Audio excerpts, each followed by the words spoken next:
game was too short, way too short.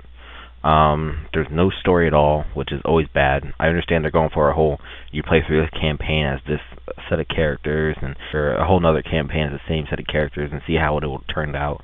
But there's no story to the characters, and I need that. There's not enough weapons. It's definitely not worth buying it, at least not yet. I mean, when they come out with more downloadable content, maybe then, but not right now. Once again, the downloadable content will make the game a whole lot better. Zombies are fun to kill. They're not stupid and retarded. They will attack you in mobs, and actually my final score is a 7.5 out of 10. Like I said, if it had more content or if downloadable content was there, I'd give it a higher ranking, but for right now it's 7.5. My final thoughts are, well, the game had no story. There was no background, like how the hell these four guys, got together and decided to escape. It was kind of weird. The game is pretty much a mod, and it feels like it's part of something. Like, it's not an actual full game. It's just else. I wouldn't pay $50 for it, but it was cool that cooperative killing zombies, and that was cool. But it was cool. I just give it a 7. The game blows. No depth, no characters, no character development, no story. There's virtually no guns at all. The ones that do are pretty overpowerful. Online is mediocre at best. Game's 2 hours long, fucking sucks, 5 out of 10.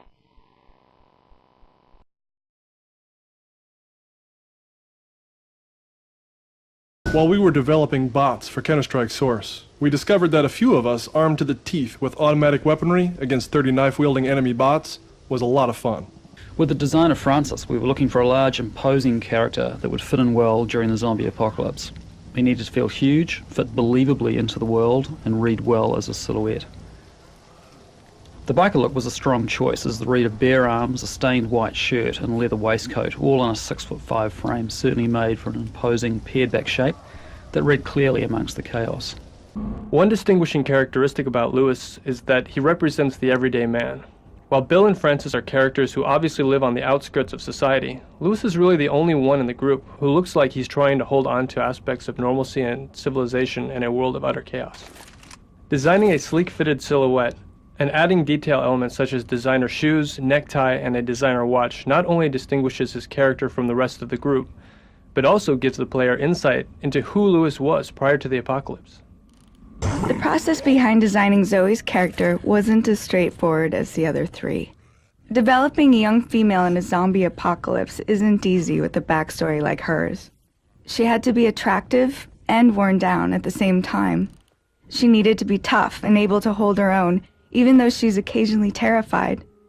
Her readability was also something we had to take into consideration. A bright red jacket solved the problem. It pops out amongst the gritty, desaturated zombies and the dark, subdued environment.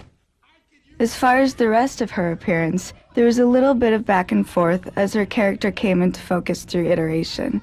Finally, we were certain that the character model met our goals, and Zoe unfolded into an everyday young woman who everyone can relate to. Bill was a challenging design problem when it came to finding the correct balance between realism and idealism. In our first attempts, we made him look a bit too old and frail, which made him seem physically incapable of fighting against the Horde. On later iterations, we erred on the side of making him look too young and handsome, which broke the fiction that we had for the character. In our final design, we balanced the character backstory and the aspirational qualities, portraying Bill as a once heroic army veteran, who though older and wiser, can still excel at physical combat. While there are hundreds of infected types mobbing the player in Left 4 Dead, there are only 4 survivors. To make sure these 4 stood up to close scrutiny over many hours of playtime, we decided to use photographic reference of faces and wardrobe details. We started out by casting 4 individuals who fit the general design concepts we had created for our characters. These models were photographed on a turntable under both flat and dynamic lighting conditions in order to provide reference for modelers and texture artists. In addition, each model was photographed in a custom-built mirror box, which allows us to capture simultaneous front, right, left, top, and bottom views in a single shot. The talent was guided through a matrix of facial expressions, creating a complete catalog of movements and expressions for each character's face. This is an invaluable resource for our modelers and animators when they start to recreate these expressions in 3-dimensional models. While there are hundreds of infected types mobbing the player in Left 4 Dead, there are only 4 survivors. To make sure these 4 stood up to close scrutiny over many hours of playtime, we decided to use photographic reference of faces and wardrobe details. We started out by casting 4 individuals who fit the general design concept. Originally, the boomer just exploded when shot, instantly dealing a lot of damage to everyone nearby, or even the whole team if someone made a bad decision in close quarters. The boomer didn't yet have his vomit attack. That horde drawing ability belonged to the screamer. The screamer was a boss zombie who didn't have any actual attacks. He was bound in a straitjacket. You knew when he was around because of his crazed, maniacal cackling. The trick to the screamer was that if he saw you, you had a moment to kill him before he ran away. And once the screamer got away from the survivors to a hiding place, he would emit a loud, howling scream that would cause a huge mob of zombies to attack the survivors. While there were several exciting moments of knowing you had to chase him down to shoot him before he screamed, dodging zombies all the way, ultimately it proved too confusing for the survivors to discover how he worked or even to reliably notice him in the crowd. He was cut, and his horde drawing attack eventually evolved into the boomer attack. A cooperative and experienced survivor team can become very good at staying together and watching all around them, to the point that it becomes difficult for a zombie to cut a calm chaos and panic that makes the game exciting. The smoker was created to forcibly pull this tight team apart. Moving just one survivor far out position with a smoker tongue attack proved to be enough to break things up and bring the chaos back. The witch is much rarer than the boomer, and her penalty is much more severe. Basically, if you shoot the witch, you will likely die. The witch has 2 functions. One is to provide an exception to the rule of shoot everything that moves. The primary function of the witch, however, is to force a change of pace on the survivor team. Ideally, discovering a witch near your path will result in the team going into stealth mode, shutting off their flashlights and walking carefully around her as to not disturb her. This is a large departure from the intense and loud pace of normal gameplay. In earlier versions of the witch's behavior, she was far more dangerous. Once she was set off, she went berserk and attacked all of the survivors until she was killed.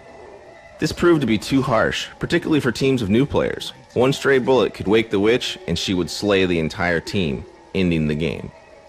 Now she limits her wrath to the survivor who harassed her. If she successfully kills that player, she retreats from the scene entirely. Along with the boomer, the tank was one of our earliest bosses.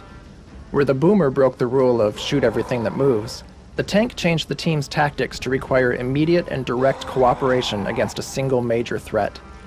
If everyone stays calm and engages the tank, they should be okay. If they panic and scatter, or if someone gets selfish and runs off, the team will likely die.